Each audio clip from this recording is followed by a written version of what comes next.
Hey man, how's it going? I'm alright, how are you? I'm doing okay. Press record. Yeah, I pressed record. Got your microphone in. Yep, Got your everything's, headphones on. yep, everything's hooked up and working. Everything going. Yep, shouldn't, We are go. shouldn't be any issues this time. You're not being a mime artist today. Nope, hopefully Just a not. little bit. Just do a little bit. Look, Do the wall thing. alright, that's enough of that. That's enough. Ah, Right. so, I've done 10 days on Beyond Tanny Tangerine. uh-huh, how's it treating you? It's amazing. Right? You know, It's the best thing ever. and it's funny because like I said, I tried it years ago, and I remember really liking it. But the thing is, like, after you haven't had it in a while, you kind of are, like, hesitant, like, did it really help that much? Was it that great? And, like, then hearing you being like, oh, it's amazing. Now I'm sort of like, I should probably get more of that stuff, shouldn't I? It's a game changer, man. Yeah. Yeah, no, Like, like I'm I so said, undernourished as well. my ex, she when she was drinking it, she started drinking that instead of coffee because, you know, she didn't need the caffeine because she just had enough vitamins and nutrients and everything like that. I was hoping I might put on weight because I'm really, really underweight. Yeah. Probably. You're probably seeing that video, I'm really small.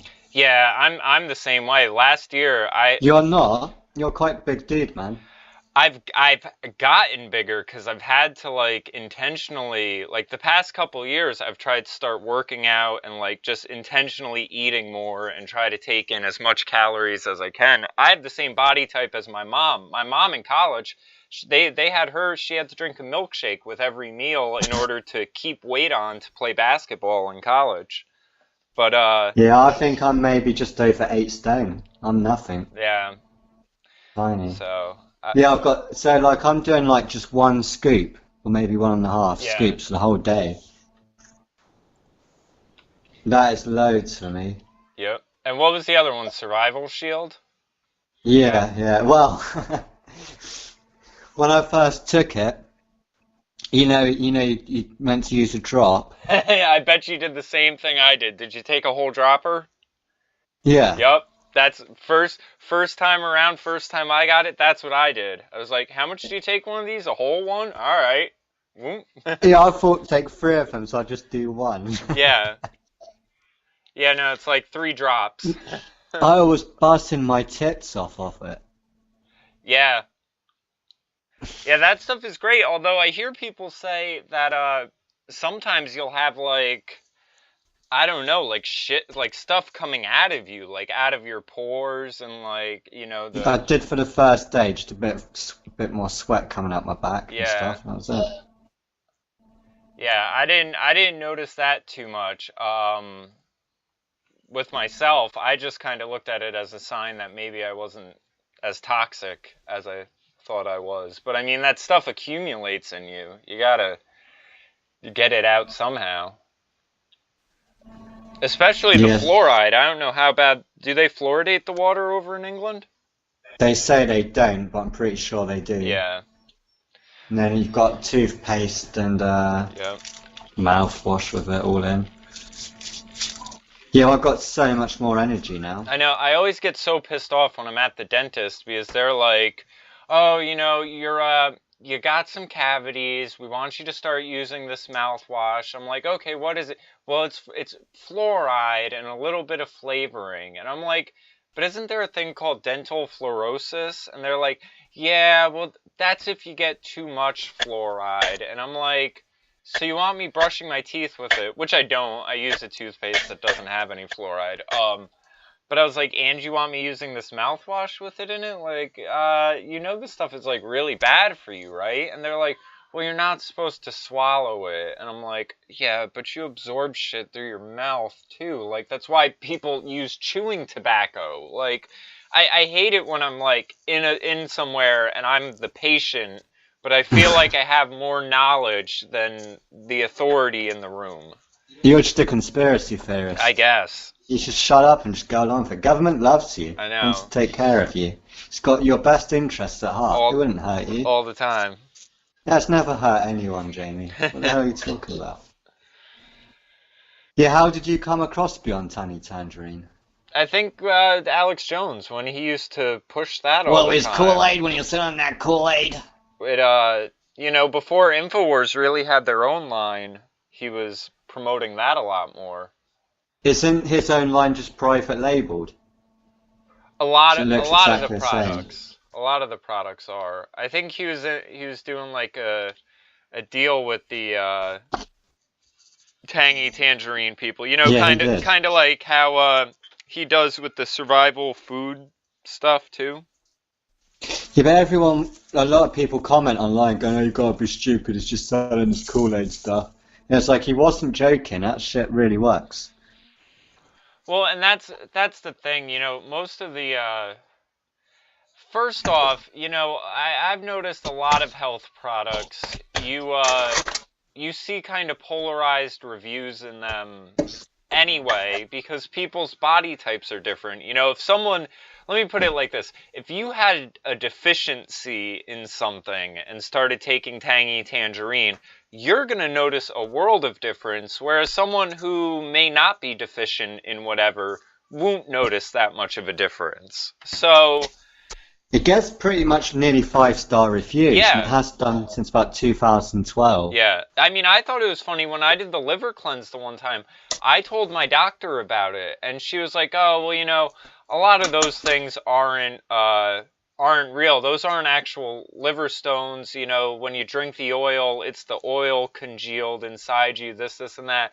And she obviously has no idea what was coming out of me, because that was not congealed oil. You should have taken her a sample. I should have, because And here you go, madam. I mean, as gross as it sounds, the one day I did use a plastic cup, because by the end of it, that's what all was coming out of me. It was just liquid and liver stones. But it was like this kind of hard green and black spongy thing. It wasn't just congealed oil. You could tell that. I get neon yellow piss once I drink it. Mm-hmm. What, the tangy tangerine? Yeah. Yeah, that happens with a lot of vitamins and stuff, where it turns neon. It's like glow in the dark. Yeah. Freaked me out. That's why I've never had that before. Yeah, the worst thing I've had We should Google that. I've had it where, working at a juice bar, we sell different drinks that use beets in them, and that will make it where you'll expel red out of either end of you, and people will be nervous. They'll be like, "Oh my god, am I fucking bleeding out of everywhere?" And it's like, no, it's just from the beets. You're not at Comet Ping Pong Pizza then? You're not working there? Huh? No. Yeah. Oh, man. So, any of the news you want to cover? I feel like they're really, you know, it's so odd, because I feel like there could be news, and I just wouldn't know about it, because the news is so cluttered with nonsense. Like, a friend sent me an article yesterday. I guess Donald Trump tweeted out the word "we" and then deleted it. Like someone, you know, started a tweet and hit it by accident or something like that. And of course, everyone just sort of goes into their conspiracy theories. What was he gonna say? Oh my god, Donald Trump doesn't even know how to work Twitter. You know, just this... I mean, I just even read this article a friend of mine posted, and it's like this whole article going on being like, and it's just making fun of the way he talks, being like, Donald Trump doesn't understand the digital. He doesn't want the military using this new fancy weapon system. He wants them using Steam. And he says because the new one, you have to be Einstein to figure it out. And the first half of the article, they're just sort of making Trump seem like an idiot because the way he talks, and like he just wouldn't grasp it. And then when you read it, though, it says this weapon system hasn't even done trials yet. It's infamous for consuming loads of money and failing, and it's basically like it could be good if it ever worked, but it has a horrible success rate.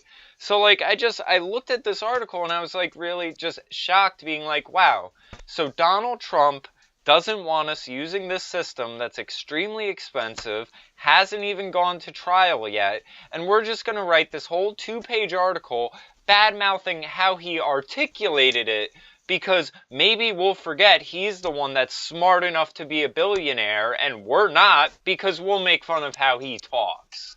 Okay, this is news. All right.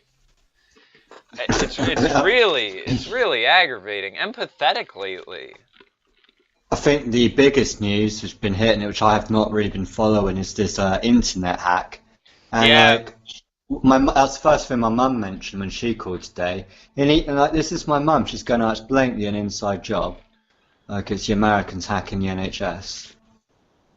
And that's like my mum saying that. Yeah.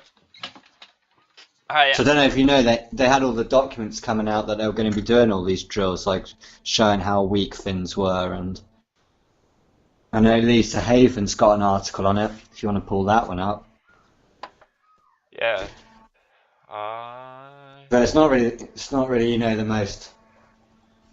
The only thing that we've got going on over here is we're like halfway through the election, which again I've called the selection. It's just going to be Theresa May winning it. And the thing with the EU, with Macron winning. Yeah. You know, Macron beating Le Pen. Yep. And I didn't know this about Macron, but he was a Rothschild's banker. Went to all the Rothschilds kind of colleges. Yeah. I'll tell you, you know what bothers me about all that? You had this thing with fucking Trump and firing Comey. And first off, Comey came out and said, and people haven't picked up on this, and it really bothers me because, you know, if you referred to the Obama White House or the Obama administration by Obama's name, people would get very defensive. They'd say, well, that's not Obama himself, that's one of his people. They would try to separate it. With Trump, I mean, it could be like one of his hotels goes under, and they're going to act as if Trump was the owner, the manager, the door guy, the room service. I mean, they act like he's the hands-on everything and it's all his fault. Same with everyone in his cabinet, same with everyone in his campaign, so on and so forth. But Trump isn't being investigated. They know Trump is not, he hasn't even spoken to anyone Russian recently. It's people within his cabinet they're now looking into. So Comey came out and said that. Donald Trump goes and fires him because he's obviously horrible at his job. The Democrats have wanted him fired for months. And then now they're, of course, like, how could Trump do that? How could he have done exactly what we were saying he should have done for months now? And all this other nonsense, and they think it's part of a cover-up, where it's like, oh, that's great for the cover-up, because now everyone's paying attention to it. Like, it doesn't make sense. People don't think these things through. Trump's been pretty popular the last couple of weeks, but apparently Spice is going to get sacked. Yeah, and I heard he's replacing both Comey and the other one with women, which will look good for him. What, Caitlyn? Huh? Caitlyn who? Jenner. Oh, I don't know, maybe. I doubt it, but I forget who they were saying. I know Judge Jeanine Shapiro was being floated around. Yeah, but going back to this Macron guy, remember, France is going to be screwed. The reason I brought that up is I was just going to say Obama fucking, you know, going over there and endorsing Macron. Like, Obama can meddle in elections, and no one even bats an eye at it. I mean, you've obviously seen the horror videos in France. I mean, yeah. You basically get to Paris, it looks like a refugee. You've got beds everywhere, you've got people fighting, you've just got refugees just roaming around. And then that's the centre of Paris. How many attacks they had? Like 25 or something. 250 dead. And Macron, some of his quotes were like, well, he walked onto the national anthem, didn't he? The EU national anthem. Yeah. Not the French national anthem. And can you bring that pyramid photo up? I mean, you can't make that up. Yeah, When he's got his two hands up, there's this giant pyramid, which is 666 panes of glass, built by a Luciferian. It's a really controversial pyramid. You know, some say the resting place of Lucifer. There's a giant red all-seeing eye on top of it. He walks onto the EU national anthem. He's a Rothschild banker. Yeah. And his nan was fucking him, like his au pair, whatever you want to call it, when he was like apparently like 15 or 16. You seen his wife? No. She's like twice the age. Is it the woman with the blonde hair next to him? She looks like a witch. Are you looking at the photo of him in front of the pyramid? Yeah. His hands up. Yep, I had that one up. I'm looking at the wife now. What? You tell me there's nothing going on there. There definitely is with him. But I mean, I don't know. France is... It's funny, I was actually, when I was cutting up that pineapple, I made a pineapple and mango salsa when I was waiting while you were eating. And I had Lauren Southern's book playing in the background. And there was a part where she was talking about some of these old French thinkers and everything like that, and just saying how the French were always kind of doomed from the beginning. Like, they just have a lot of failed philosophies. And, you know, like Herbert Marcuse and a lot of those fucking Marxists and all of that. A lot of that came... Well, she's in France now. Well, she was a few weeks ago. France. Yeah, she was. What was she up to there? I think she was reporting like on... She was with Luke Rudowski. Yeah. And Luke Rudowski has covered the G20 riots. He's covered Black Lives Matter riots. He's covered the Hands Up Don't Shoot riots, Greece riots. He's been to India when the cash ran out. And he said the Paris riots were the most scariest thing he's seen. Yeah. Well, and you know what worries me is that, and I don't know if anyone else has kind of made this observation, but you have it where you have people, whether it's Tim Pool or you know, Luke Rudowski, who keep now saying these things where they've been to impressive lists of places, and then they keep being like, oh yeah, this last one I went to, now this was, you know, the worst of all. And you know, when you have a handful of people that do this regularly, saying continually, this last one I went to, it starts to seem like it's you know, picking up.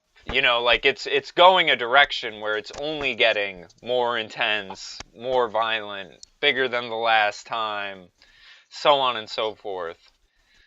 Yeah, I was lucky to chill out with Luke at Bilderberg, and a couple of years ago we went to the Solstice in Stonehenge.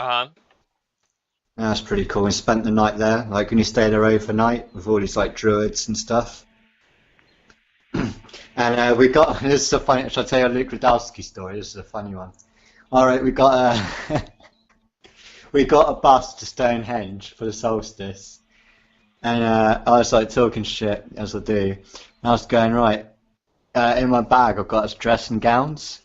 Right? Oh God. He's going, well, why? Hold on, let me just say real quick. Macron's wife does look old as shit compared to him. That's his au pair. Oh man. He used to look after him when he was a kid. Yeah. She's his handler. That's what that is. Yeah, that's what I was going to say. Like that kind of sexual manipulation at such a young age is a good way of handling somebody. And not only that, he's already he's already got a hand up his ass from the Rothschilds. He used to be a Rothschild banker. Went to a Rothschild. It's just, I mean, obviously the French weren't ready for Brexit. Yeah. All right, fair enough. But this is just like, what's France going to be by 2020? Nigeria. I mean, that's why the British can go fuck Trump's wall, because we've got one of the best walls going. We've got a fucking sea. Yeah. Yep. You know, that's the best wall going, isn't it? That's better than any wall. Maybe that's what we need. We need like a moat. In front of the wall. Yeah, and with crocodiles and that. Yep. Crocodiles with lasers. Anyway, the Luke Radowski thing, we're on this bus going to Stonehenge. I was going, do you want to grab one of these dressing gowns? He's going, why do we need that? I was going, well, we're going to take part in like a ritual when we get there, these druids. So we're just going to get butt naked, put your dressing gown on. It will get a bit weird, and then when they tell you to take off, you take off, and we're just going to dance around the things. And on the way, he looked a bit worried, but I think he was going to do it. That's funny. Well, you know, when in Rome. I was a bit more serious. I was going, yeah, we got to do it, Luke. Like, we've got to take part in things. Like, it's pretty traditional. Just get butt naked, get your nuts out, have a bit of a dance, you know. Maybe take some mushrooms to loosen up, you know, or something. He was going, what, really? I was going, yeah, here we go, dude. You must have done it before, surely. You must have been to the odd ritual, Luke. He was going, no. He was going, well, this will be your first. That's but no, funny. we just ended up drinking beer. Chilling with the druids. Yeah, it's pretty cool. Yeah, I imagine doing something like that out at Stonehenge must be. But yeah, I don't know. France is that it's going to be a wrap for them. I mean, they're just a done issue. It's weird that ISIS do these attacks in spats, though. It's like they've gone on enough a summer holiday or something. Yeah. What do you think about the Macron leaks? Oh, Did you look at any of those?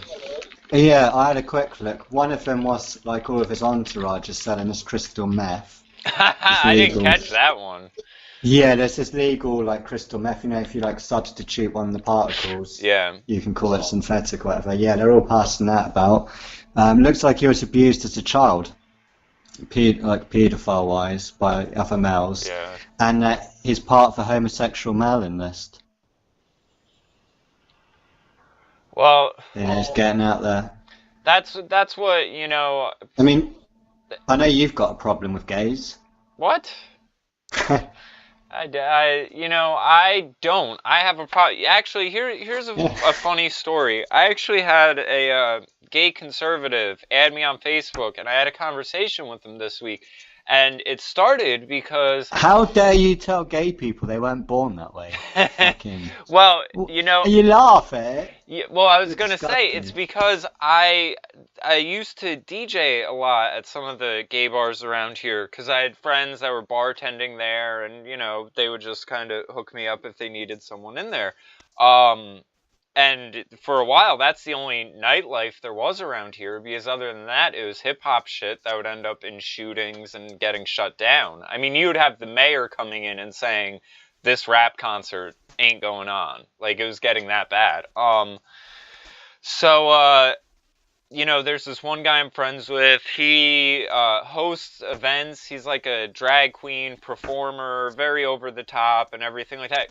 Nicest guy in the world. I mean, like, I was at one of these gigs. I was like falling asleep at a table. He comes up to me. Hey, are you okay? You know, having fun? Oh, yeah, I'm just tired from work. Oh, it's all right. You want a drink? Buy you a drink. You want some drugs? I got drugs. We can have fun. You know, just... I mean, making sure I was having a good time. Really nice guy. Our politics, though, are worlds apart. And we'll debate, and we'll be civil. We'll both get kind of catty with one another, you know, because he's very flamboyant, so obviously he'll be catty, and I just throw it right back at him. But the person was saying how he was surprised with our politics being so different, that we're even friends, or that we have these discussions and these debates and everything. Did you see on the Joe Rogan where they had that thing for 5-year-olds with the? It was like this cartoon character, and it had this gender-neutral logo covering its private. No. It was like asking questions. Do you relate to a male or female? Do you want to be a male or female? Are you attracted to male or female? And because it's this like rhino cartoon character, it's obviously aimed at under 10s. Yeah. Don't know if you can Google image it, maybe, if you're good at Google image, like Joe Rogan, children, gender assignment or something. I don't know if that would bring it up. But yeah, it's like really troubling that this is now schools and all these different genders, and you got to be, what are they called? Can you remember? Like C, or what some of the other pronouns for not assuming a gender? I don't know, Z and Zer and all sorts of nonsense. I know a kid over at one of the colleges nearby who's like trans, and whenever I would be around them, they always want you to say them and their, and it always was weird to me because it's like, then I feel like I'm talking to who you really are and who you want to be. Like, it's like I'm acknowledging there's two of you, and that there's like a... Yeah, I want to self-identify as a white non-tax-paying citizen. Oh, here's the crazy thing. There's someone who in the States is trying to get it to retroactively change their birth certificate, where it's, hold on, was the cartoon the gender unicorn? Or was it a rhino? They had purple penguins. I might have found the unicorn. Anyway, what was I saying? Well, I was talking purple penguins, because they've got to call kids purple penguins. Yeah, no, right before that I was saying something. Oh well. You know, talking of Joe Rogan, have you seen all the memes that are coming out of Eddie Bravo? No. There's one of him in a spacesuit. Type in Eddie Bravo meme, fake as fuck. He's like in outer space in a spacesuit looking at the planet Earth going, fake as fuck that's fake. It's really funny. Can you see it? To type in like Eddie Bravo, fake as fuck meme. There's a bunch of other ones. Let me add fake in and see if it comes up.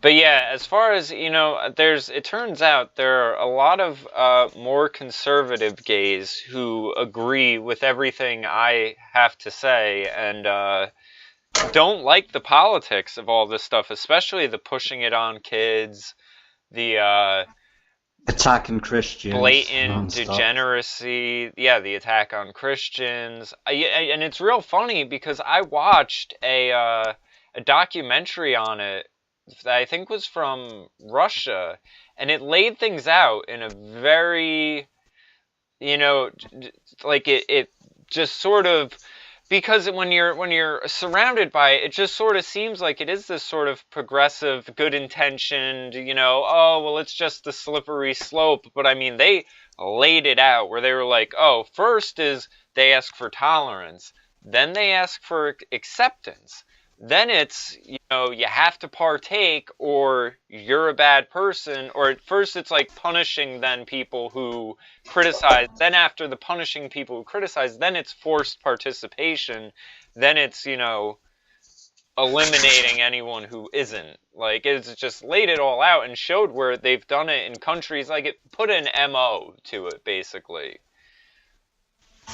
Before, yeah, one thing I forgot to mention about the EU, there was this meme going about, which was a really good point, is, does Theresa May have any children?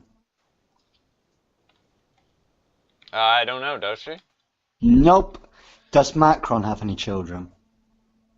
No. Yeah, I think he does. Ding. I saw it in the picture. Does he? Does Merkel have any children?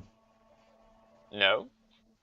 Oh, while we're talking about Merkel, can you bring up that favourite photo of mine with Merkel? You've got to do it every time I say Merkel. And with her little Soviet costume, with her little Hillary Clinton costume on. Because Hillary Clinton wears them too. Oh, the little Mao outfits? Yeah. I like her little Mao outfit, she's so hot now.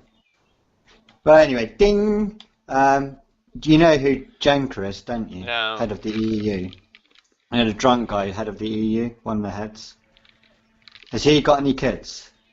I would assume not. Ding! What about the guy who beat Wilders in the Swedish election? Got kids? I'm guessing not. There seems to be a trend here. Oh, you're getting good at this game. Yeah. Fucking good. Yeah, you got maximum points. And you think that's like part of why they just don't care about destroying it? Like there's a sort of no personal investment in the future of the country? Well, some of Macron's quotes were, there's no such thing as French culture. And that was after the Nice attack. And then recently he said, what was it? That because of Islamophobia, we deserve the attacks. Such backwards logic. I mean, I always think of it where it's Don't like... agree with him then, Jamie. Well, think of it like this. You know, there's always this idea like, oh, you know, we just got attacked, but it's because we're afraid of the attackers that we got attacked. Like, we just need to love them more. Could you imagine, like, a woman in an abusive relationship, right? Let's say ISIS is like an abusive husband and the Americans are the wife. Could you imagine someone going to the woman after she just got punched in the face and saying, well, you just need to love him more. Maybe you should stop being afraid of him. You should... Well, yeah, I can see that in 2020 in France and Sweden. That's our point. Maybe. You know, it's funny, who knows, feminism could get so warped where they could say like, oh, well, it's traditionalists to not hit a woman, so maybe it would be empowering for women to get punched in the face once in a while. Like, you never know. I mean, at this point, it just wouldn't surprise me. Talking of racists, Jack Buckley, your mate's written a book, hasn't he? Oh, yeah. Which I started promoting the wrong date. I promoted the publishing date as the release date. My bad. But yes, he has a book coming out, so I'll be doing a chat with him sometime soon to cover the book and go through all that stuff. Yeah, what's the book about? Well, the book is about Islam, and it's with him and I want to say Matthew Palumbo, and it's Palumbo. It's Matt's doing the American perspective of Islam and its sort of love affair with the liberal leftist, and Jack is covering the British side of things. Well, I mean, the main thing is that shouldn't worry too much because Obama did kill Bin Laden in the end. Yeah. If he did, you know. Like, I want to go there because that is my favourite news article of all time. Yeah, I always think it is amazing what happened that day. And the Americans are the best. I just think it's funny because it's like when you have something like the start of a show, like if it was a movie, basically, you know, 9/11 was the start of that movie. I mean, actually, it started in the 70s when we armed him, but 9/11, you know, if you have something going on where there's buildings falling without getting hit by planes and some of the shit is just fake as all hell, you can pretty much bet the ending is going to be fake as all hell as well. Well, they were watching it live and they had the dramatic pictures and I was like, I watched it live. And then the next day they were like... I gave the go-ahead, kill Bin Laden. Yep. And then they weren't watching it. Yep. And then there was a gunfight, then there wasn't a gunfight. Then he used a woman as a shield, then he didn't use a woman as a shield. And then there was no photos. And then he just dumped his body in the sea. Because they always do that in Muslim tradition. If a war leader dies in Muslim, they do sea burials all the time. It's tradition. Yeah. And then all the SEAL team ended up dead. And you know, that you bringing up the thing about the watching the video, not watching the video, that reminded me, I was listening to Eric Dubay do an interview, you know, looking into all my weirdo flat earth stuff. And I was listening to him do an interview, but he was talking about aliens and to this other radio show host, and he was basically saying how, you know, ancient cultures have accounts of interacting with these interdimensional beings, but it was generally through, like, doing, like, ayahuasca rituals, and it was, like, a spiritual interaction. It wasn't, like, a physical, material one. And, he's saying how you basically seem to have these government agencies that are trying to create a sort of artificial materialist cosmology to replace the spiritual cosmologies of the past. The good point he made, though, when the guy brought up, like, the Roswell crash, is he says, you know, people don't think the way you do controlled opposition is you basically intentionally report one thing on day 1, then report the complete opposite on day 2, and keep pushing the complete opposite, but continually have people who will point to, story A, where it's like, with Roswell, they started saying, oh, nothing happened, there was nothing to see there, this, and that, but you do have hundreds of witnesses' accounts, and, evidence issues, and everything like that. 9/11 is one of those where it's like people don't know, were there really planes? Were they holograms? Did the Pentagon get hit by a missile? Was it crazy high-powered electromagnetic radiation waves? Because there's pictures of cars being melted. I think they were boneyard planes. Who knows? I mean, there's so many theories that it's like, I'm not giving a hologram much credit though. And all I can think is like, well, people, they read the government documents that we have this Project Bluebeam stuff, and then they start to think like, well, maybe it wasn't planes, maybe it was a missile being cloaked by a plane. We know what. Yeah, that's what I think. I think it was that place that he works for Infowars. We went to that plane scrapyard where they just put together planes and then just have it radio controlled. Yeah, but because the people in the plane, they obviously had the fake calls, but the ones that seemed to be real, there were some saying were being gassed. Yeah, like some of the theories, like I mean, like the ones that are quite far out there, and this is where it gets sort of problematic, like. I don't think that's that far out that they would just make up a plane. No, I think that's things are generally simpler than they seem. Putting together a scrapyard plane and remote flying it in there, I mean that, that's really, really, really believable in comparison to some of the other ideas. Especially when you've got, but especially when you've got to look at the flight path as well. I think they had explosives in the buildings too. I don't think the plane took down the building, but. I think they were cutting the beams. They had like workers in there doing maintenance work, and they were just cutting the beams. Yeah, so it'd all just fall apart. But I was gonna say some of the theories, like look at it like this: when you had Obama come out, you had the birth certificate nonsense, and it just sort of went back and forth and back and forth, and then in the midst of it came this theory that.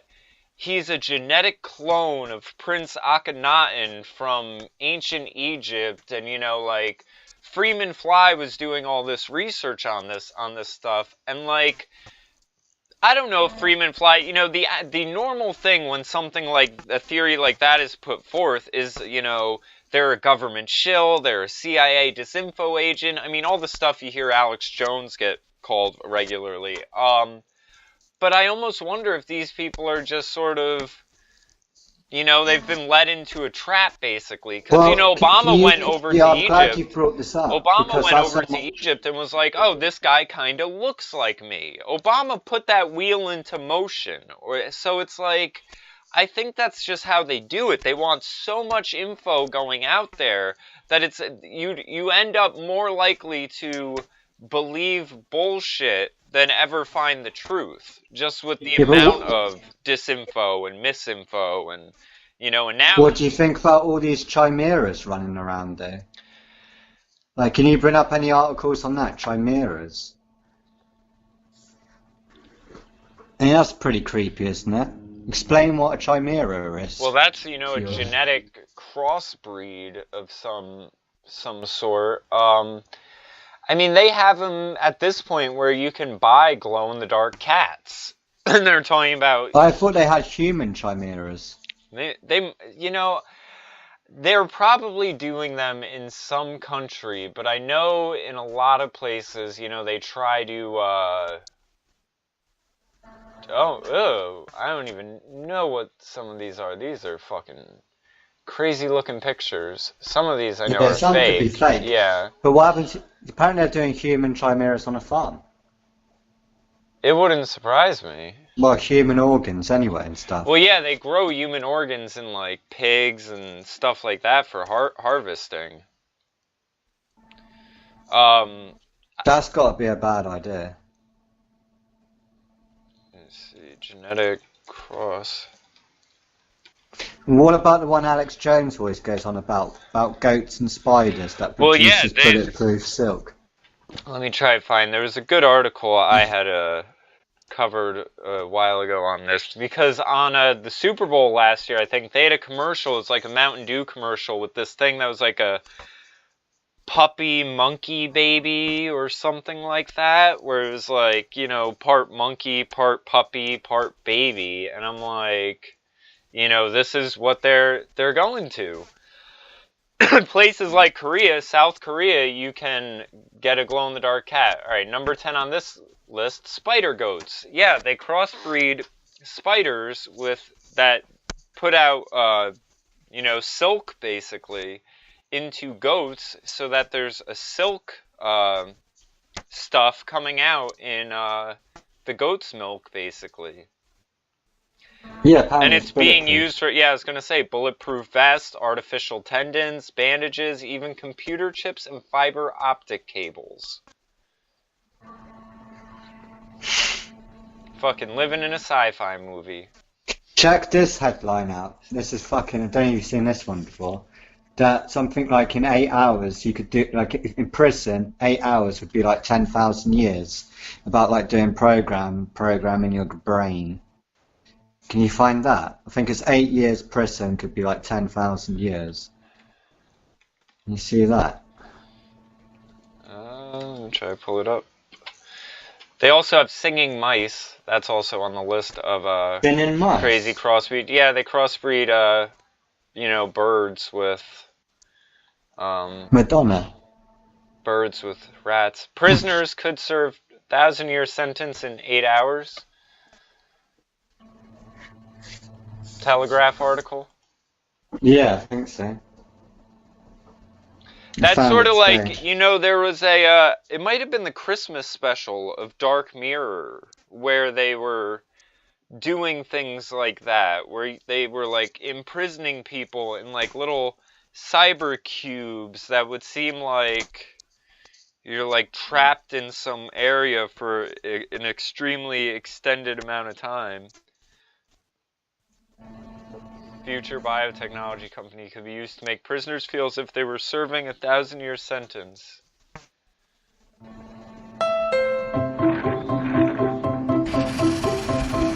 What do you think about the surge in Bitcoin? I don't know. I don't really pay attention to Bitcoin much. Gone up like £500 in the last 2 or 3 weeks.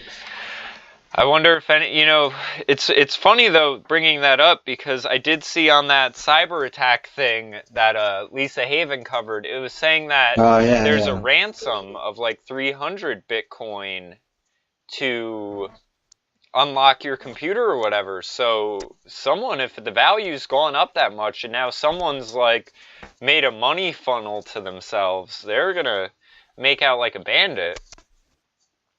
Right, yeah, especially if Bitcoin prices still go up. Yeah. Whoa, yeah. Well, the main reason, like the big subject, was somehow you got into a Facebook discussion. I saw it come up on my page about like Free Man, basically. I guess is the heading. Oh yeah. Hold on, let me just say, I'm reading this thing, and it's like there are a number of psychoactive drugs that distort people's senses of time, so you can imagine developing a pill or a liquid that made someone feel as if they were serving a 1,000-year sentence. It's called LSD, and we've already had it. And that's exactly why I don't take it, because I don't have 12 hours to devote to all that nonsense anymore. But that would be one of the things I used to enjoy about it, is it makes time feel as if it's going so slowly. I mean, it's kind of odd to me, because I'm looking at it and I'm like, are they just trying to resell like MK Ultra? Is that what's going on here? That's what I was thinking. That's what it looks like. Well, did MK Ultra ever actually stop? I mean, no, I don't think so. Right. There was that article Melissa Melton put out where she found articles where CIA PSYOP in the PSYOP division were actually working for CNN. 5 of them. Yeah, well, CIA has like entertainment liaisons. They work on everything. Fucking Transformers movies, Batman movies, cupcake shows. I mean, there's a list that came out of like cooking shows the CIA had stepped in on and advised on and stuff.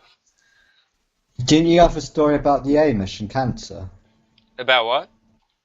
About the Amish. Oh, yeah. The guy with the chickweed thing? I didn't see it. I haven't seen it yet. Let me try to... Because there's a lot of back and forth, so I don't want to get it wrong. But I'll try to pull up an article while I explain.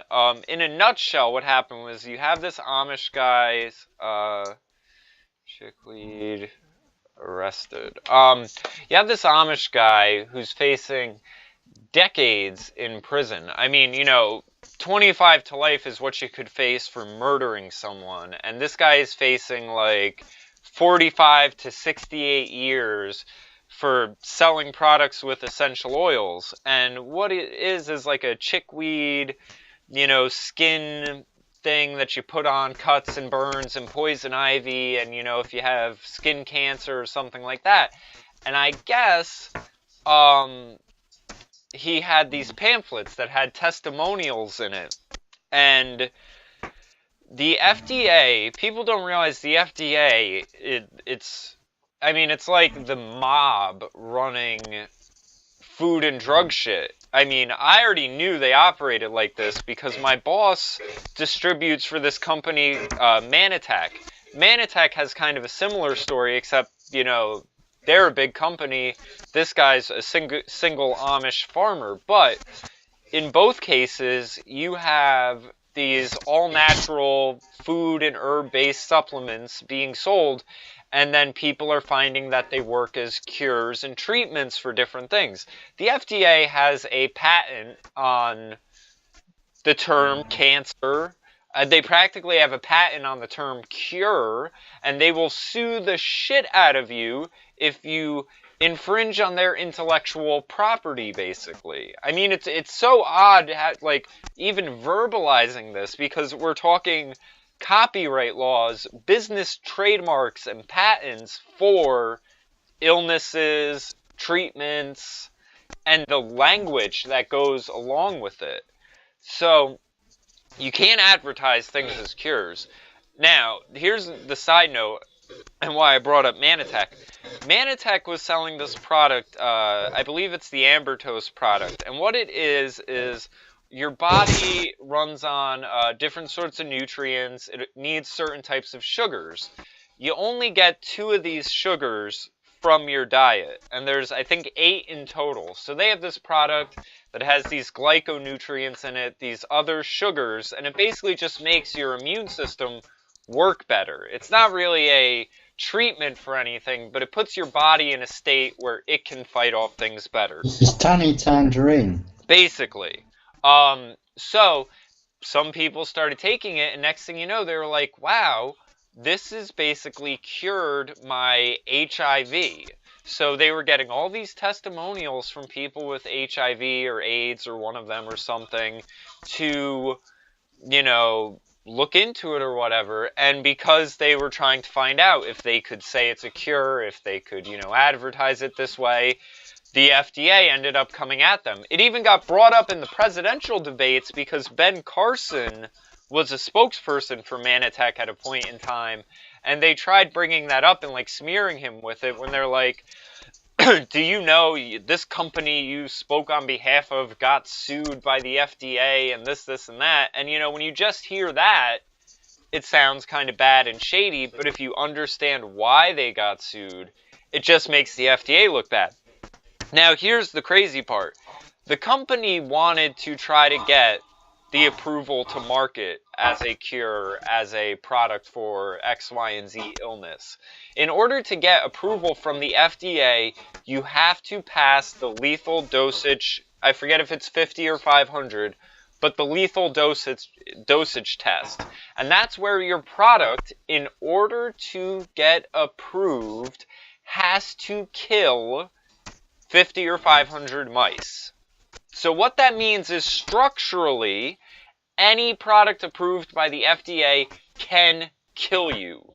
in some amount. That's why toothpaste is approved, and that's why it says if you swallow more than a pea-sized amount of toothpaste, you got to call poison control. The FDA has it where everything they approve can kill you at some amount. But aspartame was like a big controversy as well. Yeah, and that got through by Bill Gates. And if it can't kill you, it won't get approved. And that's why they weren't even able to get on to the next phase of testing, because their product isn't lethal at any dose. So, the FDA is fucked up.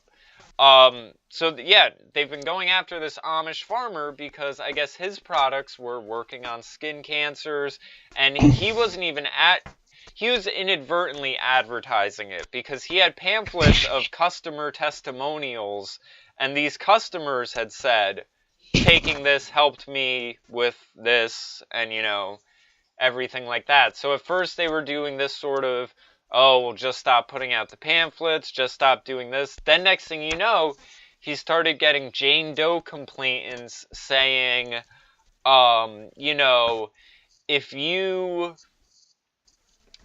saying that they used his product and had adverse, you know, effects, and then when they looked into it, these people never used his products, and just all sorts of shadiness that you would expect coming from, like, the mob or like a crime family, and it's coming from the FDA. And I think the reason why they're doing that, and they're so desperate to shut down this one Amish farmer, is because if you really sort of look at it, he's selling all natural things. You know, the Amish are an easy target because they're not technologically sound, they're not on the internet, they wouldn't be able to make a big, you know, scene about all of this. It kind of depends on people like you and me bringing it to light. But it says right here, at the issue were claims the company made about its balm, which is made from ingredients like rosemary, beeswax, peppermint, chickweed, eucalyptus oil, lavender oil, and comfrey. So it's a product that anybody could make. They're not worried. They're not worried about this one farmer. They're worried about everyone else learning about these things, how to put them together, and everyone else having this power. That's why it's like, you gotta shut this down. You know, if they can bully him out of selling this product, everyone else is gonna think twice about trying to sell this shit. Well, if you go on Google, like when you brought up, I went on Google and I typed in gelled for natural cancer treatment. Just type that into Google and just pull up all these stories. There's like, or people that end up dead. Hundreds and hundreds. Oh, yeah. Yeah, and they do serious time. And they're just, I mean, I want to get back in, this gets back into Tiny Tangerine. If you go into YouTube and listen to Alex Jones talking to the creator, and that guy who did Dead Doctors Don't Lie, he kept on going to court with the FDA over Beyond Tiny Tangerine. Yeah. And kept winning. And that's, you know, that's almost like, again, like I said, they tried to, you know, smear Ben Carson over the Manitech thing. And me and my boss both said this, where we were like, you know, you can, if you really know the story, you sort of look at the FDA trying to take you to court as a badge of honor. Like, you're cutting in on their monopoly, and they're trying to shut you down. Like, you must be doing something good if they're trying to, you know, shut it down. I mean, if you're think of it like this: if you were selling something that's gonna fuck someone up and be counterproductive, they'd probably try to invest in you. They wouldn't shut you down. They're in the business of harming. They're not in the business of helping. But do you remember with the guy who did Beyond Tiny Tangerine? The FDA have taken him to court 7 times? Yeah. I think that's how he got on with Alex Jones, wasn't it? Because he used to do talks about it, and Dr. Ed Group seems pretty good. Yeah, he's a little bit of a, you know, California hippie, kind of hard for me to take serious at times, but his CV is ginormous, though. Huh? His CV is gigantic. I know. I was actually. I was talking to. Did you see that one of the people saying that vaccines has got mercury in it ended up dead this week? No, but I did see that there was a big report that came out that says, that unvaccinated children are healthier. And then a friend of mine told me there was a school district that just had like an outbreak of chickenpox, and it was all among vaccinated kids. I really wonder, like, it's so odd to me when it all happens in like a little isolated area like that. I almost wonder, like, if all the kids are going to the same doctor's office and there's, you know, like a batch of the vaccine that's just active or something like that. You think there's any kind of nanotechnology in there? Yeah. I wouldn't be surprised. They all so yeah, you are having this freak me like out. I saw this conversation you're having about Freeman stuff. The language and all of that stuff. Yeah. That's a biggie. Like I've never really been able to find anyone that has a clue about that. Like even just the basic stuff. And when you even bring it up, people look at you like you're some kind of freak. Yeah, you know what's funny? I actually had someone compliment me this week, and make some remark about my intelligence and stuff, and he was like, you know, I've had conversations with people who believe the same thing as you, they just aren't as articulate, and they were like, and I can tell you're actually thinking these through yourself, you're not just saying talking points, you're trying to, you know, make me understand things from a common sense perspective Tailor and it stuff. to your audience. Yeah, you know. and it's like, some of the stuff I realized, you know, it just goes over people's heads. Like, I see a lot with myself lately where I just look and I'm like, I'm talking over you. Like, I'm saying something, and it's like, You may as well be speaking Japanese. Well, for example, I added myself to one of these communist leftist groups, and I started questioning them on their things, and I'll hand it to them. They had great interaction, great dialogue. I commend them for being civil and actually trying to answer some of my questions. But they only answered some. And it was only the ones that they could sort of go to their talking points for.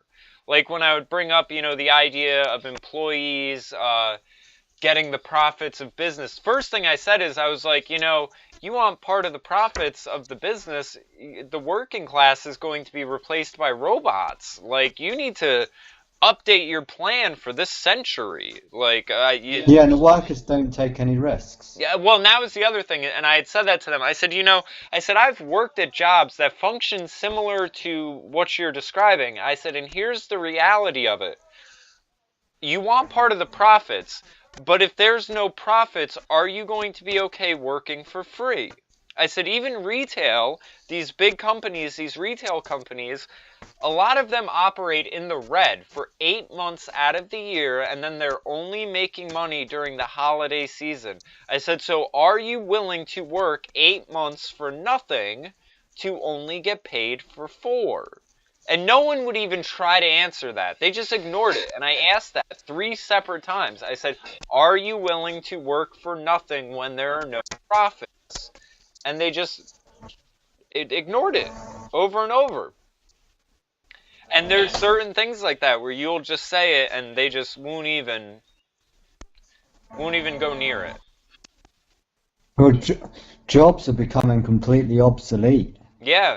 Especially if driverless trucks comes about. Well, it isn't going to be that long. And then I can't remember if you can find it. So I can't find this anywhere, but you might have seen it, where they've come up with this new buzzword, this new kind of like name for people in society in the future who aren't going to have jobs. They're going to be completely dependent on society. Whereas like have you ever heard of this new term for people in society who are going to be completely jobless, not have any fulfillment, not have any kind of like goals in life, and just kind of not knowing what to do? No. But I was going to say, there is a really good documentary on YouTube called Will Work for Free, and it goes through all of the British economy, like a pie chart of it, and just basically shows the technological advancements in these areas with 3D printers and, you know, everything else. And that's the thing I tried to explain to these communists, is I said, you know, the difference between you and me is you're living in a world of artificial scarcity. You think everything's limited. You think there's a limited pie and too few people have too many slices and we need to split everything up equally and this, and that. I said, I see a world of abundance where there is more than enough for everyone and more than enough to go around and everything like that. And I said, and then at the bottom of all of it, you know, you want to talk about all this wealth redistribution stuff, but let's sit and ask ourselves, what is wealth? Are you telling me paper dollars are wealth? Well, what if we took all the paper dollars and distributed them evenly, and then the very next day woke up and said, well, these are just pieces of paper. And then it becomes meaningless. I mean, even diamonds. Diamonds are just little rocks. They're worthless. It's the artificial scarcity of them and the marketing that gives them their value. So how much of your wealth are you going to base around smoke and mirrors? And I just, that's again, another thing that they didn't even, it was at that point that I was getting messages being like, hey, you know, things got messed up on the page. I didn't mean to delete your last post, but, so, you know, random remarks of mine would just sort of go missing. And I think it's because I was just kind of finding all the Achilles heels of the idea of communism looking good. Well, the thing that came up, I mean, the place to start is, I think the reason I've got such an interest in this is because of the word, like, we're really into looking at the occult, and all that means is just like stuff that's hidden. Yeah. I think it all starts from that stuff, and I don't know if it's hard to explain, but I think Jordan Maxwell does a good job of explaining it. But in the UK, if you get your passport, you've got two different people on there. You've got this person in block capitals and the small name. Yep. And they seem to be two different people. Yep. Have you ever come across that? Well, you know, and like this maritime law and all this free man of the land. And... Yep. Well, let me try to do it all justice. Like how I was just saying, you know, what is wealth? You look at things like the money or currency, and talismans, which is what it originated from, which were like coins and gems. And again, the symbols that end up inscribed on them, and it is all rooted in occultism. Every aspect of our government, our money systems, and everything like that. You know, you have sigils and spells in black magic, which is basically, you know, you're putting out your intentions or your will, and you'll use symbols and meditations and rituals and all of this. That's why you spell words. Yeah. To try to make others act upon your will. Well, it's the same thing going on when people pass a law. They go through a ritual, they put their symbol and their seal on it, and then everyone else acts in accordance to the spell they have cast upon everyone. Money, very similar, covered in all the symbols and everything like that. And I mean, this stuff was known back in the day, that this is what it was, and now we just sort of take it all for granted. So you have money having that sort of mystical aspect, and there's old sayings in the conspiracy circles, all roads lead to Rome. You know, the money rules the world, everything like that. And the way it's sort of done with, as far as the language, the easiest way for me to break it down is just similar to the way that Jordan Maxwell does, where you just sort of talk through it and just sort of bring up the double meanings, and it ties it together. So you have money or cash, and there's the cash flow. The cash is the currency, so it has a current, like water, being a liquid asset, money is. The current of the currency is directed by the bank, as in river bank. then, you know, because your body is marked and traded and everything and is considered a human resource and a unit of energy. Yeah, and people get bailed out. You have cells. I forgot that when I was explaining that to my friend. That's one of the ones I forgot. Getting bailed out. Yeah, like you would bail out a boat or a sinking ship, and that's why you have friendship, scholarship, marksmanship, craftsmanship. I mean, ship. Everything's a ship. And I mean, when you hear it all sort of back to back to back, like, oh, currency, liquid asset, riverbank, bailed out, you're in hot water, open the floodgate, like all of these terms you just and Watergate itself. And then there's the ones in the sort of you know, the whole. Well, it even comes into when you're born. I was just about to get into that. Yeah. You pass water. Well, yeah, because you're in the womb. The womb is full of water. So they've basically taken, the way they've pulled this off is they took the Roman shipping laws, the maritime, the water laws, the laws of water as opposed to the law of the land. And that's why it's international, because we're surrounded by water everywhere. And they've basically taken the laws they would use for transporting and shipping products and, you know, mirrored it into you being the product, your mother being the vessel or whatever, and the water being the delivery method. And that's why, you know, ships, when they're at port, it said they're at birth, B-E-R-T-H. When you're born, the water breaks, then you're at birth. You know, sailors are given liberty, you're given liberty. The birth certificate's the big one, because on ships, if something comes off of a ship, like a car, you have a certificate of manifest, where it will say, this is a 4-door car, it's red, it weighs X amount of pounds, it's this one, this, and that, and here's a barcode. And when you're born, you have a birth certificate, which is basically your certificate of manifest. It says, you know, how big you are, what color your hair is, what gender or sex you are, and it also has a barcode. And that barcode, you know, when you're born, the other thing they do, as Paul was saying with the passports, the names in all caps, we're all told in school, you never write your name in all caps. The only things that go in all caps are corporations. So they set up a corporate entity in your name, and you're continually functioning out of ignorance and representing the corporation rather than yourself. Are you saying this too of me? Yep. Well, legally, yes.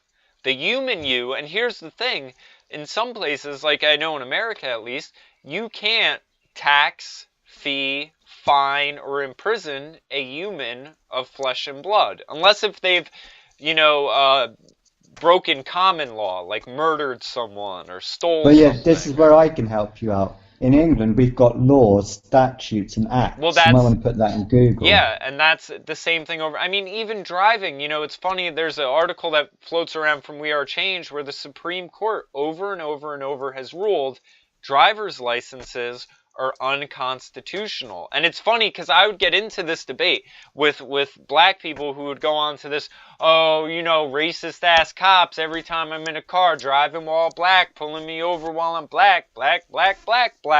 And I'd be like, listen, man, you want to know the reality of it? You agreed to this. You're not going to like hearing this, but you agreed to this. You walked into the DMV and you signed a contract saying, I'll agree with the rules of the road, the rules, not the laws, the rules, and you told them they could do X, Y, and Z, and you gave up your rights as a human. That's what apply means. To apply for something, you're begging. Yeah. And by begging, you're willing to give up certain things to be able to do something. And a lot of it even, of it. You know, there's Black's Legal Dictionary, where a lot of it, I mean, and there are groups within the African American, like, truth movements where they talk about some of this stuff. Professor Griff handles some of it, where, you know, when cops talk to you, for example, they're speaking in legal language. I don't even know if they're aware of it, because it all has double English meanings. words that mean other things. Yeah, like when they say, do you understand? they're not talking about, do you mentally comprehend? When you're answering, I understand, you're saying, I stand under you. Yeah, which means we're policed by consent, so you're consenting to the contract. And they're statutes and acts. Yep. If you get done for a statute and act, you're in breach of contract. Yep. And they're going to take you to the docks. Again, this water stuff. You're going to go in the docks. Yeah, I didn't even think about that. The place of business. The docket. And if you have a look in England, if you look at our police and our courts, they're all on Bradford and Dunbar. They're private corporations. They're there for profit. They run for profit. Yep. And there's police officers and peace officers, and we seem to be getting a lot of police officers. Not many peace officers. There are ways. Maybe I'm doing an interview soon with a friend of mine who actually got me into a lot of the truth movement stuff.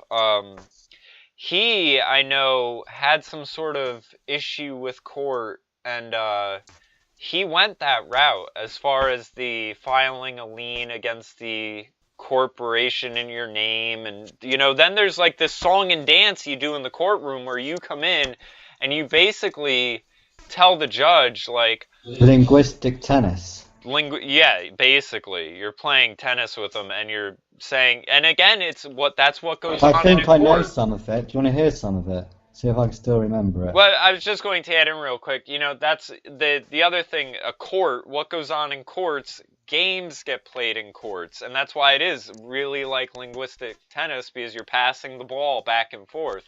But yeah, if you want to get into it, because I forget the exact Well, yeah, you be the judge and you try and get me in a dock. Oh, I don't even... Where would you start? You'd go... How would you call me into the dock? I don't even know. I'm so unaware of all this stuff. Mr. JamieStarr, can you stand up? Mr. JamieStarr, can you stand up and come to the dock?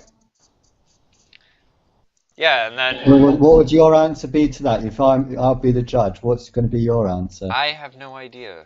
I'm so ignorant of how... could say... The one time I was in court, I didn't even have to say anything. The fucking public defender was just like, yeah, we want this dropped on account of this. And they were just like, oh, okay. And then I got to walk out. So I really have no idea how that's... Okay. Are you Mr. Levis? You could say, well, who's asking? Yeah, I know with some of the stuff, it's very specific, like... Yeah, because you can't admit to it. You're JamieStarr, not Mr. JamieStarr.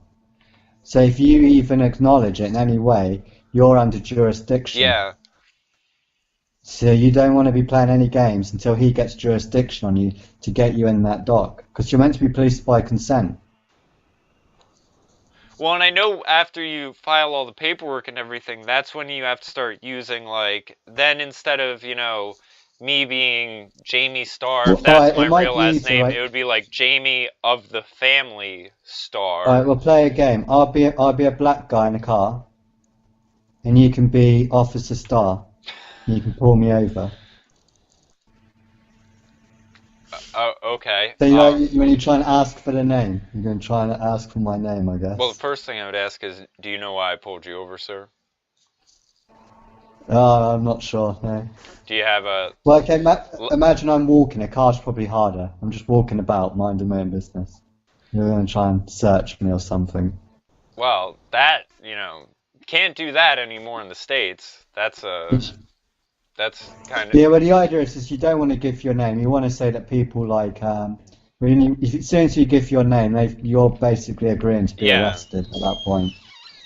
So you'd want to be making clear that... So don't give your name. I mean, they can call you Paul, for example, like people call me Paul or people call me Jamie. See... And they go, well, what's your last name? So you can just call me Paul for now. What's the problem? The thing is, though... Well, I want to talk to Mr. Levis. Well, is Mr. Levis here? It's like, you're talking to Paul. Like, what's the problem? Come on, what's going on? Well, we need to confirm it's you. It's like... See, but you need a warrant for that. I'm willing to talk to you. What's going on? The courtroom is different, though. Like, with cops, that works. And you can be kind of evasive like that. And you can even just plead the fifth and, say... I'm not complying, I want a lawyer. With the judges, though, the difference is when you go in there, with what you say, you basically then take over the jurisdiction. Where that's the idea, that you've got higher authority. Yeah, there is a disclaimer with this, though. Most people that try it go mental, get divorced, end up in jail, lose their business. Well, yeah, there's not many success stories. And that's because you basically have to know this stuff. Because what happens with the judge is you end up sending them back to chambers. Half the time they need to go consult with their books and realize that you just turn the tables on them real quick. And they end up coming back in and out a few times. I think it's like 3 times before you're then in... they're in your jurisdiction then, after you've kind of switched things around. So my friend did this, and he got out of a ticket, but a day or 2 later, maybe a week later, I'm not 100% sure. And again, he wants me to interview him, so we'll have him on and go through all this. The FBI showed up at his house, and they were just asking, what's going on here? We heard you went to court. We heard, you used all this legal language to flip the script on the judge. What are you doing? And he was like, oh, I got out of a speeding ticket. Like, I just was aware of these things. I understand you don't need a license to drive and, the rules of the road. He just kind of explained it to all of them. They were just like, oh, okay. So, do you plan on propagating this information? Do you plan on spreading it around, teaching any courses, so on and so forth? And he was like, no, I was just trying to get out of a ticket. And they're like, oh, okay. And it's the same mindset as, like I was saying with the chickweed farmer. They'll let one of us slip through the cracks. They're fine with letting one of us slide and letting us feel like we got over on them once and everything like that. They're more concerned with you, I mean, let me put it like this. There's even a telecom company that I'm under non-disclosure agreements with, so I have to be very careful with what I say. But it was basically, they changed up a rate in the contract. I wanted my contract canceled because that's a violation of contract law. I called them out on it. Next thing I know, I have one of their head CEOs on the phone with me saying, listen, I'm going to overnight paperwork to you, sign it, we'll cancel everything, get it notarized, get it back to me, and you just can't talk about it, you can't spread this around on social media, you can't let other people know about it, we'll cancel you out, and you just got to stay quiet about it. And I mean, this was years ago, so it's not like anyone could cancel their contracts over the details of it now. And I can talk about it in general in terms of general contract law. But yeah, if you have like a TV plan or a cell phone plan or something like that, and it costs, one price 1 month, and the next month it goes up by a couple bucks, if they didn't call you and get your approval to change rates, you can cancel it. This is a great one. Are you a person? Am I a person? Yeah. Probably not. What do you mean probably not? You either are or you're not. You're a person? I'm saying it's probably a legal term that implies other things. Well, Google it and give me an answer, dum-dum. You're a person? But yeah, you've got it. You're pretty smart, actually. Am I a person? Or should I just download legal definition of person? What's the legal definition of a person? Oh, personhood. Type in person, Black Law Dictionary. I think it's law. Is it the Black's Dictionary, Law Dictionary? It's one of the best questions in the world. Are you a person? Let's see. A man considered according to the rank he holds in society, with all the rights to which the place he holds entitles him and the duties which it imposes. A human being considered as capable of having rights and of being charged with duties, while a thing is the object over which rights may be exercised. So you're two people, that thing where you're saying there's a corporation and there's just you of normal JamieStarr. Yep. That's it in a nutshell. There's a person and there's a human being. And a person is part of this thing called society. this team play that you're going to play along to all these statutes and acts. Yep. And this, in the big picture, this is your status. Like, we are low status, me and you. We're just Mr. Or you could be a master, you could be a doctor, or you could end up being an ambassador or a diplomat. And depending on where you are, different statutes and acts probably apply. Like, if you're a diplomat, you ain't got to worry about a lot of statutes and acts. Yep. Depending on what sort of diplomat, you can get away with all sorts of things. Yeah. Yeah, it's all... I mean, all that stuff, if anyone's interested, again, all you gotta look up on YouTube and stuff is stuff about Strawman. Yeah, type this one into Google. There's a good one called the British Constitution Group. And it's Lawful Rebellion's good. You check Lawful Rebellion out. That's where I learned it from. I saw someone do it in court and it worked. But the judge just said, oh, it's mental, let him go. Yeah. Well, and the other thing, I've seen people when they do this sort of driving without a license. Yeah, you can definitely do that. I know that for a fact. But the thing is, you should really write the police a letter telling them you're doing it. Then they've got about 30 days to say no, and you have to cancel your driving license. Yeah. Well, and that's the thing. It's not as simple as just driving without a license. It's like you said, you got to send a letter to the police, give them a heads up, and then when you drive around, you generally have a stack of paperwork that's an inch or two thick. And when you hand that, when the cops ask for your license and registration and you hand that to them, they start to realize that you're functioning over their pay grade. And they don't want to deal with it. Because again, you know, if in their situation, if you're getting handed something like that and you seem sure of yourself, you're basically, what it is, when you put yourself when you eliminate the corporation and you're acting solely as the flesh and blood human, you're pretty much in a position of being a diplomat. The statutes and the codes and all of that doesn't apply to you. But then you can't have any passengers in your car, and you can't use it for work. Yeah. Well, and that's the other thing. And I forgot about that. With the driving stuff, it's done in this way where they've regulated all of the cars as if they're being used for corporate... A driver means that you're corporately doing it. Yeah. So if you get the car, you don't get a driver's manual, you get an operator's manual. So an operator is what you should be. And a driver, I think, is probably the legal term, which means you're commercial. Yeah. Yeah, that's what I was saying. It functions as if everyone operating their vehicles are operating them as commercial vehicles.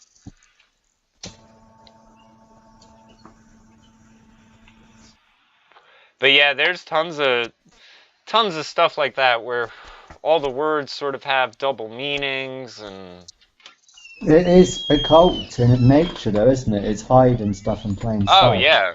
And using this language called legalese. I mean, it might as well be they're using English words, but they mean different things. Yeah. And I was shocked how many words are talking about law of the sea. And you think about Skull and Bones, it goes back to that, doesn't it? With the Skull and Bones Society and... pirates and all sorts of stuff. Check this out in Google. Type in occultist. Secret society, the occultist. How's that spelled? Occult is almost like occultist, but occultist. So occultist is like an eye doctor. There was a secret society, and it looks like they might have formed the Illuminati. They created the all-seeing eye. And if you type occultists in, there's loads of Google articles about people that are occultists. And it's kind of a good symbol to pick, because if you're an eye doctor, that is your perception to the world, is your eyes. Yeah. So if you can be an eye doctor and change it and heal it or manipulate it, have you seen that? And you know, what happened to you? I was gonna say, it's funny bringing that up, and you know, the eye being the symbol, and you know, because it's funny because people always think of the all-seeing eye in terms of this sort of omniscient God-like knowing everything. But think about it in terms of just them looking at controlling your eyes. You know, like, Yeah, your again, perception. magic tricks, you know, sleight of hand. Like, you're looking one way while I'm doing something else. Like, it still is that same sort of nature of, you know, smoke and mirrors, or even just trying to convince people not to believe their own eyes. I mean, that's a lot of what you see in, as far as some of the conspiracies, like, you know, again, why I think the flat earth stuff is so interesting, because there's so many points that people are pointing to and saying, well, you know, this idea like that we're a spinning ball and, you know, that water is staying attached to a spinning round surface, like, it defies what you see in front of you with your own eyes. But when we're told this thing and taught to think in terms of grand scales that our brains, like, have a hard time comprehending, we're almost willing to suspend our personal, you know, experiences and how we see the world work, and just being like, oh yeah, well, yeah, I guess, you know, one species can mutate into another species because millions of years. What do I know about what can happen in a million years? I'm only 30, you know? So it's like a lot of that stuff. Black holes are another one, you know. They're all in theory. No one's ever seen one or witnessed one, but then we just try to find things to fit the theories. And like when we first spoke, the first thing we talked about, I think, was CRN and what they're up to, and some stuff that they come up with all these trying to interact with other dimensions. And you know what's funny? Open portals, the 666 logo, all the satanic rituals they do satanic video promotional dance scenes. And I brought that up to someone who and I said, you know, NASA has always had this kind of occult side to it, and you still see it nowadays with CERN. And they were very dismissive of that, and they just didn't want to hear it. And they were like, well, so what? Well, so what? And I'm like, they're doing rituals at these science places talking about tearing open space-time, and they have a statue of Shiva in front of it. I said, I don't care what you think about what they think. They take it seriously. And Bohemian Grove. What they think they're doing is what's concerning to me. They're the ones wearing the robes, you know, doing this shit. You may think it's crazy. They're the scientists. You think they're advancing society and progress and everything like that. They think they're playing God. Obviously, because they're wearing druidic robes and having ritual. Like, it's so funny how some people will just, again, you can present them with the truth or something, and it's just right over their head. And half the time, they're putting their head down, so it goes right over it. Like, isn't Bohemian Grove this time of year? Yeah, somewhere around now. I mean, that's another one where it's like, what's going on? Do you know Melissa Melton? She's got Truth Stream Media. She found this article from like the 1800s where these two athletes died sort of during the Bohemian Grove time. And the story's really, really weird. This first guy goes swimming, and there's like hundreds of people watching. He gets to the middle and drowns. And then no one goes and helps him. And what they do is they throw dynamite in there to try and get his body to resurface. And then later on that night, someone else swims through it where this guy just died, and I presume he's just lying there dead underwater. Same thing happens to him. I didn't There's see the strange deaths in... I mean, I did see an article floating around that there were deaths there. I didn't check the details of it. And the stuff with Boys Town with Paul Bonacci? Yeah. When he took Ted Gurdenson there, way before Alex Jones snuck in, saying that Hunter S. Thompson was there filming, and Michael Aquino. You know, I'm reading a thing on the this thing. I think it's probably about the Oculus Secret Society thing, and you know what it reminds me of? Have you ever seen... Yeah, the thing is that how many times have you misread that as a cultist? go through articles again. I misread it so many times. I mean, when it said someone was an occultist, it's not. It's they were an occultist. Yeah. I've misread that so many times. Have you ever seen Lemony Snicket's and the Series of Unfortunate Events?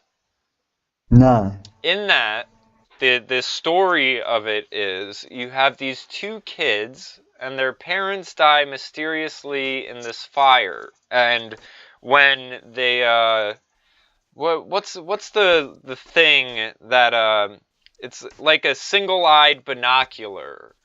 You know what I'm talking about? But it's like a little handheld telescope. You don't use it for seeing stars. You use it more for like seeing across the ocean.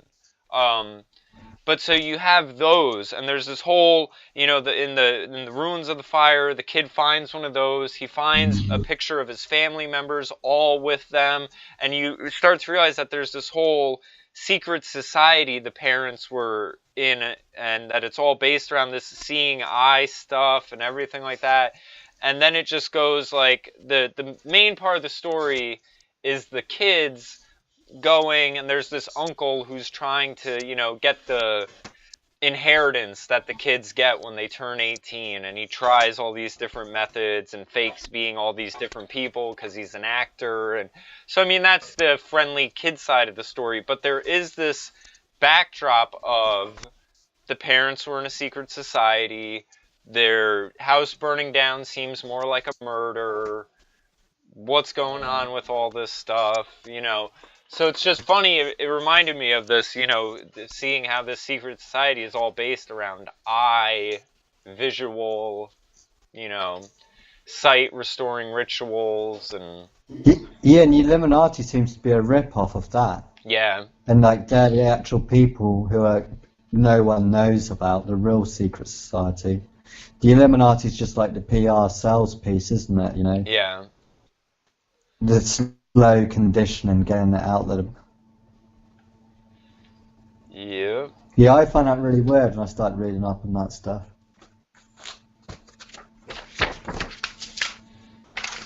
Yeah, and it's all sorts of... I mean, they're talking about finding their letters and how it's all in fucking crazy symbols and codes, and how they're trying to figure some of it out, and all in different ciphers, and...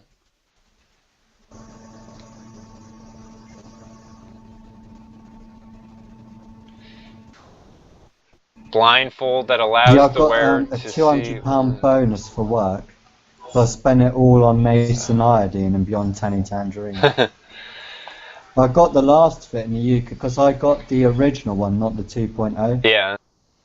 So it's 10 quid cheaper per canister. So I think I got the last 3 in the UK of the original. Mm-hmm. Fucking expensive. Yeah. Do you think I'll notice a big difference after I've got through all 3 canisters? Probably. I wouldn't see why not. I mean, it might hold up for a few days afterwards, but I think probably like a week after you run out, you'll probably notice it. It's funny, these... Yeah, do you think I'll notice any like effects whilst I'm doing it, or do you think I felt most of it?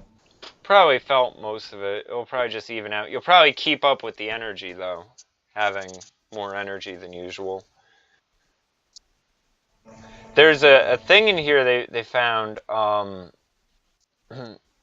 they're saying, hold on, let me see this. This was unfamiliar turf. Knight and the other members of the Copial team weren't used to such attention, and not all of it was positive. There were also miffed Masons telling him he didn't understand the full picture, and warnings from the fringe set telling them to stop spilling dusty secrets or claiming that Lucifer was really the Freemason god. Well, he sort of is. But they're saying, in other words, the Oculus were making an outrageous claim that they founded Freemasonry as a joke. That certainly wasn't true, but at very least, the Oculists seemed to be watching Freemasonry's every move. So they're basically saying how it's sort of tied into Freemasonry and all this other stuff. But the funny thing is, in this article I got up, there's a picture of a blindfold they use, but the blindfold has 2 glass, like, glasses where the eyes are, so you wear this blindfold, but you can still see.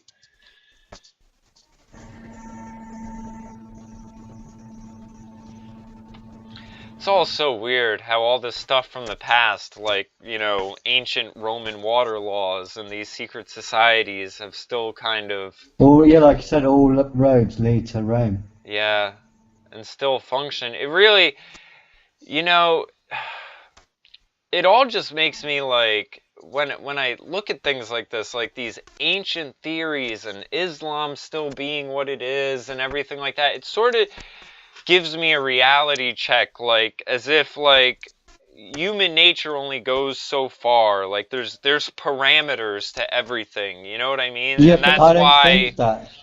I don't think it's that. I think they are making us breakaway society.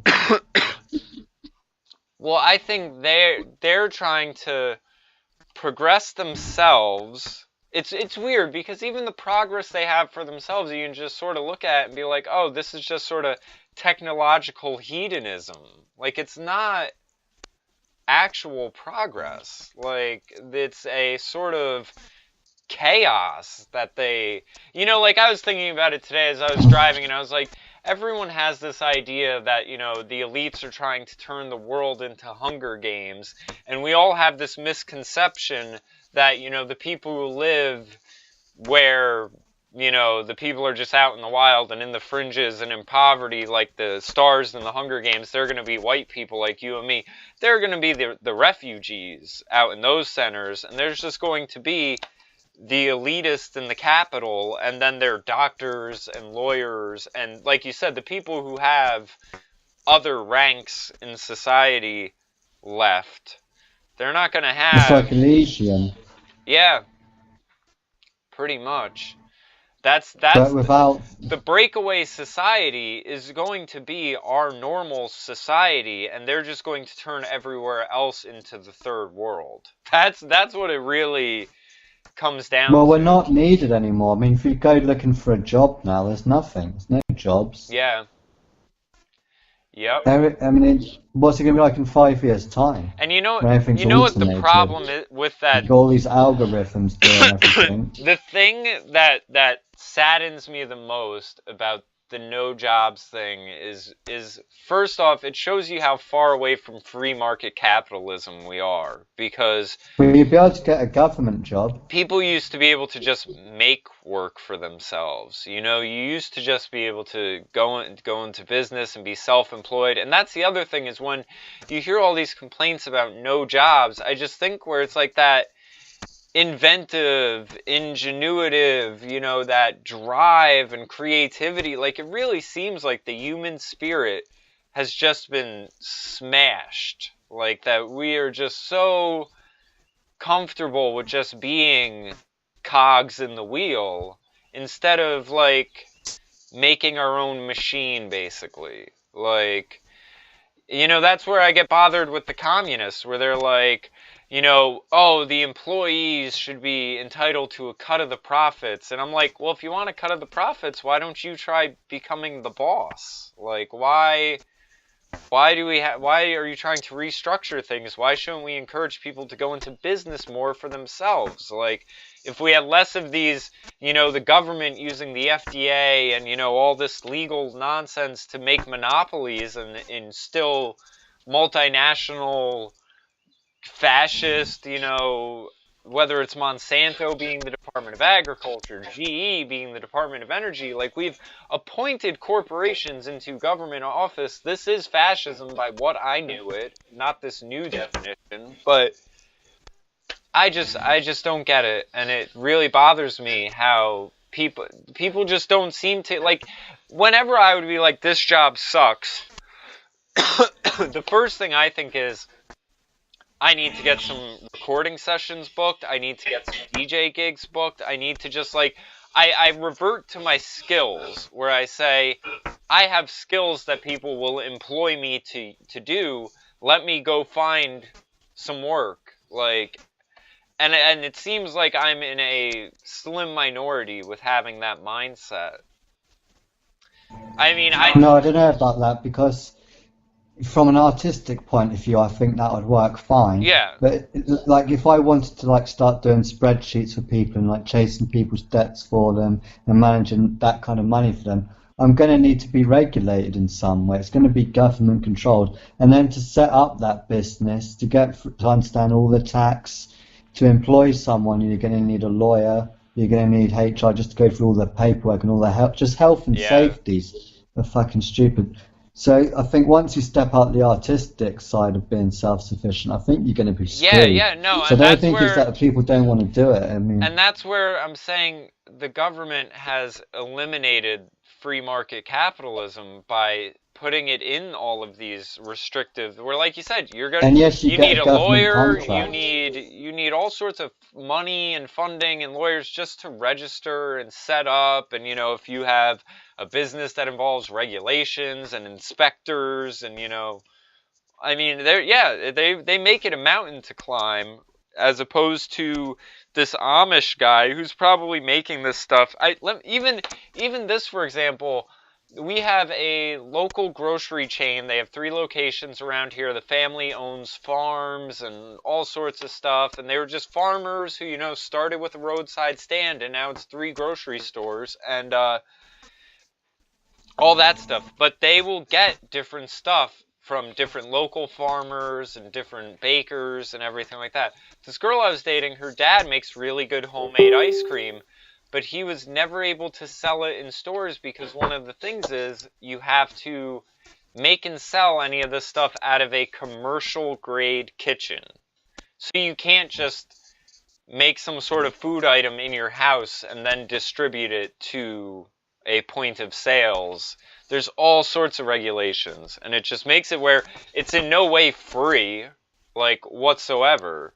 And that's why whenever I try to tell people and I'm defending capitalism, I always put in that phrase, free market, free market, free market capitalism. Not just capitalism, free market capitalism. Because now the cost of doing everything, it just makes it where the average person can't step in on it. I was going to say, it seems Jack Buckby, since we had mentioned the book, I don't know if this was his train of thought, but I know he had mentioned to me one time that because of, some of the hit pieces on him and everything like that, that he's had a hard time finding work, and he used the phrase, I'm unhireable at some point in talking to me. Right, yeah. But he put out a book. He's making himself an income. So I mean, I definitely commend him for that. That's the mindset I see people not having. Like, but there are things to do. There are options. Again, I try to keep a different outlook. I see a world of abundance. Everyone else sees this world of scarcity. Well, I'm just seeing a sick society at the moment, really. Most people I see are pretty sick. Most people are not artistic in any way. They have no artistic outlet whatsoever. Yeah. And if you talked about anything that's going on, they don't want to hear about it. The only thing going on is football and what's on TV. Whatever they don't have to think about. That's a lot of it. Like, people are just trying to avoid having. I mean, you see it even with voter turnouts. I mean, people have just kind of checked out from society and more and more people that I meet are getting a lot of people on antidepressants a lot now when I meet people now. Yeah. And they don't even know what they are. If you say, are they psychotropic? They're like, what's psychotropic? It's like, is it an SSRI? It's like, I don't know what that is. But how long have you been taking them for? It's like 10 years. Like 10 years. I've been saying this all the time now. I mean, it's just all these tranked out people. It's so funny with some things like that because, again, people everything's a depression now, isn't it? And it's like if you're in a bad mood, we can give you medication for that. Well, yeah, and how much of it is natural? Like, I'm sure with everyone, like, there are aspects of my life that I'm not pleased with and want more and strive for more, and you should always strive for more and everything. But you're probably depressed, Jamie. Well, that's what they would say, and you know, I would even notice it at times where I'd get anxiety from all this, because I would go to work, and then all during work I'm thinking like, okay, I should do this video when I get home, I should do this when I should do that. Then I'd get home, sit down for a little bit, relax, smoke pot, and then I wouldn't get anything done. And I'd realize like I'm smoking because I'm feeling anxious because I'm not getting as much done as I would like. But what I'm doing to deal with that anxiousness is then making me not give a shit for an amount of time, and then I'm not getting anything done, which is leading to the actual anxiety. So like I've had to even be like, all right, I'm not smoking till right before I go to bed. Like, I don't need something to stop this negative feeling. I need to stop what's causing this negative feeling. And that's what's wrong with people, is they're trying to deal with the symptoms rather than the cause. If they fix the cause, the depression wouldn't be there. I mean, and some of it at this rate, you know, it's so hard because some of these things, it's just like there's hormonal factors, there's chemical factors influencing the hormonal factors, there's just all sorts of stuff. Like, I get always bothered with, you know, kids and oh, this kid has ADD, and I just look at them and I'm like, you sit them in front of a fucking flashing screen for 4 hours, and then you're wondering why... Eating Snicker bars. And then you're wondering why they're having a hard time that with reality that isn't running at the rate of a strobe light. Like, why? Like, I don't see this as them having a problem. I see this as you having an unreal expectation of them. Like, things don't work like that. You don't get someone wired up like a strobe light going like, and then expect them to just be not going like that still. It's like an engine. You rev it up. It doesn't just, you know, or like a lawnmower, something with a spinning blade. Like, once it gets in motion, it has to slow down. It can't just make a dead stop. That's... I'm just watching Channel 4. They've been doing all these programs where they go around Islamic countries just worshipping them. Worshipping all the architecture and going, oh, look at how Islam was. Look at what slavery can do. Yeah. Did I tell you this? And then they go to another part of Turkey. Oh, look at all the great stuff in Turkey. Did I tell you? Oh, look, they're building the biggest mosque in the world. Isn't it great? Oh, now let's go to Kimbagi Islamabad in Paris. Oh, aren't all these mattresses beautiful? Did I tell you? Oh, look, let's go to Lyon where they're beheading people. Oh, let's not go there. I tell you about my friend driving around with the refugees? No. So, a friend of mine, he was catching like a cab ride from social services, going from like one appointment to another. You had this like voucher thing. So the guy picks him up, and you can tell from looking at him, he's ex-military. And he's like, all right, you know, I got to bring you from here to there. I got to pick up these other people and just drop them off at this place on the way, all right? He's like, yeah. So they're sitting in the front. Next thing you know, they pick up these two Middle Eastern guys, and they're in the back, you know, talking in their language, this, and that. My friend looks over at the driver, and his whole demeanor has changed.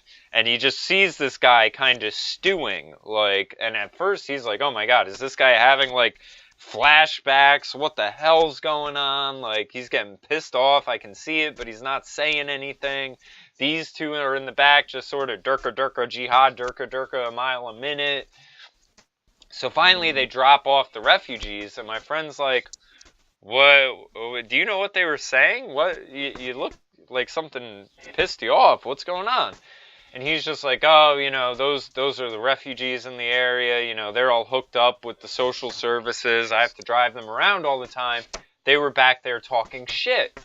And my friend's like, you know their language? And he basically explains, you know, the thing we found out when that one guy in the military did that big revealing video about, you know, if I go out without their protection, they're going to kill me. So he says, yeah, you know, I was over in Afghanistan. They, you know, they protect us in their area, and we help them fight the Taliban. But he basically explained things like bachabazi and stuff, where he's like, you know, we'll be in one tent, they'll be in the next tent over raping a little boy. You're listening to a little boy scream while his insides are being turned inside out. And you're told, stand down, don't do anything about it. They're protecting us. This is their culture. We need to just play it safe and not interfere. So, and I told my friend, I said, so, you know, these people are going over to the Middle East with good intentions, thinking there are good people over there and we have to protect them from the bad ones. And then they find out the good people over there, quote unquote, are raping little boys. And then they just think the whole area should be... Well, that's just moderate Islam. Should be carpet bombed. Yeah, I mean, it's like, they go over with good intentions, and by the end of it, they think the whole Muslim, Islamic, whatever, should just be eradicated. Because, like you said, that is just moderate Islam at this rate. The fringe Muslims are the Muslims who speak against it. Well, feminists will be joining in that cult soon, so... You know, and that's, I'll tell you, one of the things I really look forward to is I can't wait for feminists to, the same way they've taken on the hijab as a symbol of empowerment, I think they should take on female genital mutilation. And throw some gays on roofs. Yeah, why not? Yeah, just love them. Act of solidarity. Right. My battery's gonna die, man. Yeah, I gotta get going anyway. I got a friend's birthday party. I gotta swing by and got some stuff I gotta do around here. But it's good catching up with you, and I think we covered a lot.